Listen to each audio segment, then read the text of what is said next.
नानी peoples party chairman ऐं परॾेही वज़ीर बिलावल भुट्टो ज़रदारी जे आजियां लाइ मलीर जे तक PS 87 मां जियालनि जो काफ़िलो कराची एयरपोर्ट ते रवानो थी वियो आहे। वधीक तफ़सील ॿुधाइण लाइ असां वीडियो लिंक ते मौजूदु आहे धरती TV मलीर जो रिपोर्टर मुर्तज़ा चांडियो। जी मुर्तज़ा। बिलावल भुट्टो ज़रदारी आजा करण लाइ हींअर PS 87 जे जेके हितां जा सदर आहिनि पीपल्स पार्टी PS सदर जा इमदाद जोकी साहब जी अॻुवाणी में 7 जी तइदाद में हींअर जियाला जेको आहे हींअर रवाना थी रहिया आहिनि जेके पंहिंजे पीपल्स पार्टी जो चेयरमैन आहे उनजी जेको आजा करण लाइ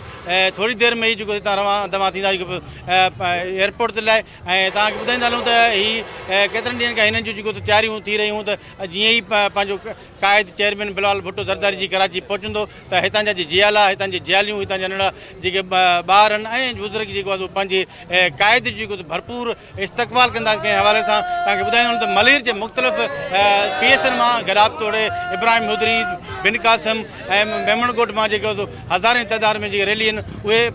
जेको आहे निकिरी रहियूं आहिनि ऐं जेको थोरी देरि में ई जेका मुख्य कैंप आहे सलमान टावर ते उते जेको पहुची करे पोइ हज़ारे तइदाद में पंहिंजे ज़िले मलीर जे सदर सलमान अब्दुल्ला मुराद जी अॻुवाणी में ऐं सूबाई वज़ीर मोहम्मद साद जी जोकी जॻह में लखनि जे तइदाद में जेके कारकुननि जे अला उहे पंहिंजे क़ाइद आजियां करण लाइ इस्तक़बाल करण लाइ भरपूर इस्तक़बाल करण लाइ एयरपोर्ट रवाना थींदा।